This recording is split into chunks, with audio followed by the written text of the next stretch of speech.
Mayroon din sa Proverbs 27 verse 5 hanggang 6. Mayroon din sa Titus 2 verse 15. So, marami pong ano dito, kasi correction po ito eh.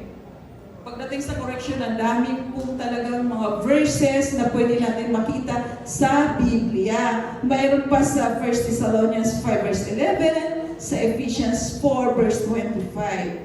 Ito po, but how do we know when to rebuke another believer?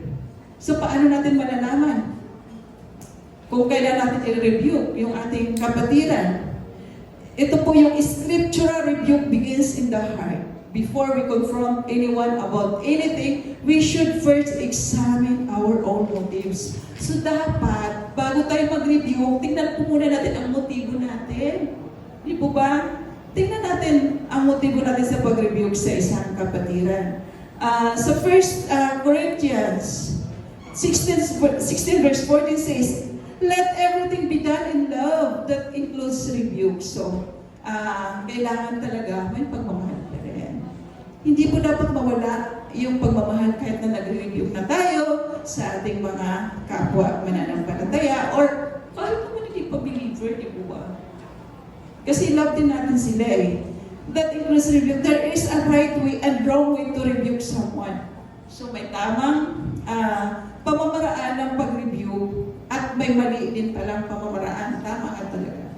May mali at tamang pamamaraan ng pag-review. So malapit na po tayo. Ito po yun. Yung wrong rebuking stems from pride. Yan po, pagkamali po yung ating motibo. Kasi galit tayo sa kanya. Ayan. May jealous or nagsiselos ka sa kanya. So, mga ano yun eh, wrong rebuking. Kaya na-review mo siya kasi nainggit ka sa kanya or whatsoever. Na selfish attitude. Ayan po yung wrong na pag-review. Galing sa pride, galing sa galit, galing sa inggit, or ano pa man yan na makasarili. So, ang goal po ng scriptural review is to endure. Yan po talaga eh. Yan yung goal na hindi biblical na pag-review. Saktan mo lang po talaga yung damdamin ng kapwa mo. Yun, unscriptural talaga yun. But the aim of biblical review or discipline is restoration. Ayun po yung goal na biblical review. Tama po ba na? Naunawa po ba natin? So, dalawang klase na pag-review natin. Pwede pang sarili lang natin kagustuhan or iba yung motibo natin. Pero mas maganda po yung biblical. Yung biblical na goal natin talaga dahil nais natin na ma-restore yung isang tao or ma-discipline. Di po ba? Di ba kasi pag love natin, kailangan discipline, gagawin po natin. Yan ang kainaman kapag mayroon talaga tayong accountability sa bawat isa. O yung next po na ating letter C. Tatandaan. Maula niyo po kung ano yan. Ito po ay contribution. Ayan. Ito po contribution meaning is to share your gifts to the body and to share someone else's burden. We were given spiritual gifts to equip believers to serve in kingdom work, to build up the body of Christ, and to bring unity of faith and maturity in Christ. So, bawat isa sa atin ay gamitin po natin yung gift na pinagkaloob or pinahiram ng Panginoon sa bawat isa sa atin. Para po mag-serve po tayo sa iba. Di po ba? Nagagamit talaga yung giftings natin to serve others. At syempre, to glorify our Lord Jesus Christ. Di po ba? Sabi dito sa a faithful steward of God's grace in His various forms, makikita po natin yun sa 1 Peter 4 verse 10. Ayan po. So, dapat po ipagyamanin natin yung gifts po na pinagkaloob talaga ng Panginoon sa atin. For God's glory. Di po ba? Para sa kapurihan ng Panginoon. Kasi siya naman nagperam sa atin ng mga skills natin, mga talent natin, di po ba? So, dapat gamitin din po natin yan para sa kanyang kapurihan.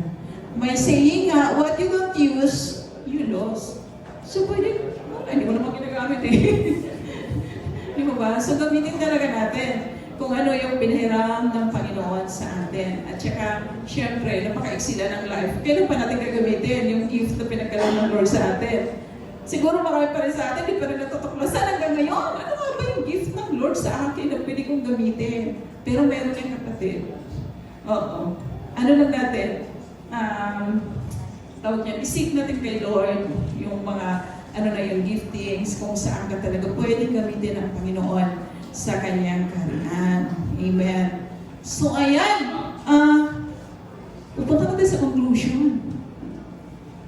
Sa conclusion po, as believers, we practice one another to help each other grow in our Christian walk.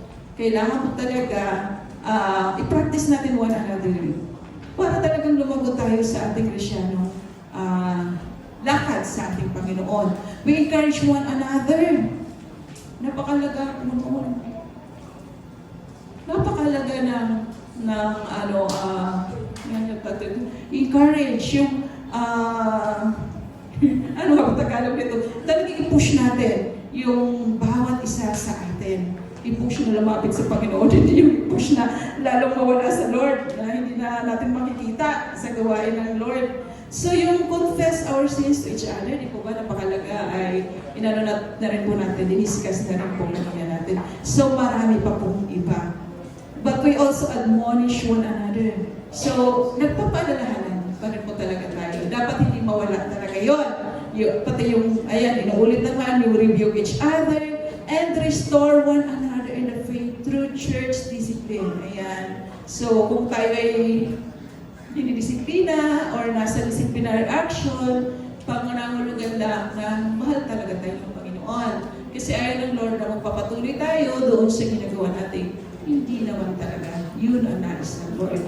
So, mahal tayo. Hindi yung, ay, dinidisiplina ako talaga ng parusa ko Hindi po. Mas doon natin makikita na lang pala ako ng Lord kasi mayroong nagmamalasakit sa akin, mayroong mga taong accountable sa akin. Sa iba nga mayroong talagang nakatutok sa iyo. Parang feeling mo, ano ba yan? Lahat na lang ng galaw ko yata susundan ako kasi may friend din akong gano'n. Matindi rin yung ano nila pagdating sa tawag nito, sa disciplinary. May nakatutok talagang tao na parang hindi ka basta-basta pumunta kung saan. Kasi namamunatan ka hindi pwedeng lumakad kasama na naman yung yung halimbawa lang kung mag-boyfriend kayo, pupunta naman kayo sa mga private place, yung ano talagang tinututukan po talaga sila. So, parang feeling nila ay sakal na sila, na wala ng kalayaan. Pero yun ay pagmamahal po talaga. Pagmamahal ng kapatiran, pagmamahal ng Diyos sa iyo, may taong accountable sa iyo na hindi ka talaga mapatuloy doon sa sins na ginagawa mo. Itinatama. Masakit ang proseso, pero pasasalamatan mo ang Diyos later on. Di po ba? Hindi po pahirap yung disciplinary action. Ayan po yun. So, the ultimate goal of discipleship is Christ-likeness. For everyone to be fully mature in Christ. Ayan po yun. Sa Colossians 1 verse 28 po yun. Discipleship is not a program that we need to implement. Basta hindi na kita programa. Di po ba yung journey natin ngayon sa CTTP, yung about discipleship, kasi in-intensify na natin, but should be a lifestyle. So dapat po pala, talagang lifestyle na, buhay na po talaga natin. Every day, dapat nandun tayo sa uri ng pamumuhay na kung saan yan ang nais ng Panginoon. A way of life of every believer. So dapat ito po talaga yung ating aim, or yung ating hinahangad na talagang makapamuhay po tayo talaga na naroon yung pagpapasakop sa ating Panginoon, maging lifestyle na natin talaga ito. So, as we undergo the process of sanctification every day of our life, discipleship becomes a lifelong process. We need a discipler or mentors and even our own mentees or disciples to whom we should be accountable. Make sure you have a Paul, Barnabas, and Timothy in your life. So, ayan po, inulit na naman, na dapat siguraduhin natin na meron tayong Paul. Again po, yung mentor, Meron tayong Barnabas or kapatiran or sa D-group natin na magiging accountable sa atin din. Ikaw din accountable ka rin sa kanya. At meron din po tayo Timothy, yung minimentor po natin. So huwag po tayo manatili na wala tayong Timothy. Kailangan po talaga natin, meron na rin po tayong minimentor. Di po ba?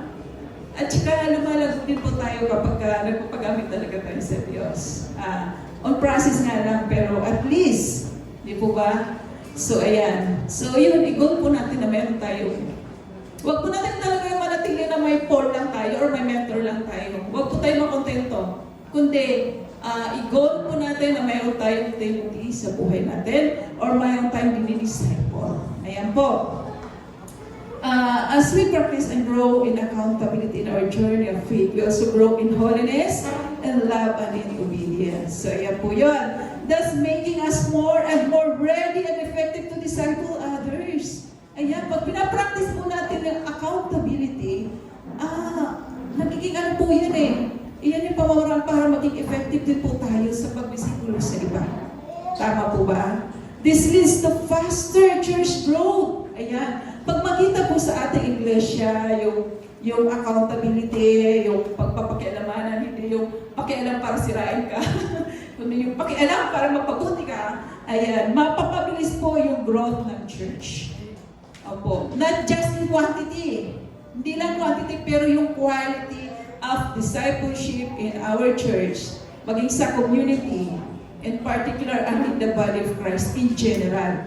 So napakalaga po na makita po sa ating iglesia yung accountability or yung pananagutan sa isa't isa. May pananagutan tayo at pananagutan natin sa iglesia. Ayan po yan. So ayan, pawakas na po tayo. Ito po yung ating dapat pagnilay-nilayan. Ayan. Naunawaan po ba ang kahalagahan ng pananagutan o accountability sa iyong buhay Kristyano? Siguro naman naunawaan natin, no? Kahit sa number 2 or number 3 na lang, makukonsider mo ba na ikaw ay may accountability sa iyong simbahan? Sa iyong D-group, or sa iyong leader? So makukonsider mo ba yun? Na ikaw ay may pananagutan or ikaw ay may accountability sa simbahan, sa D-group at sa iyong leader.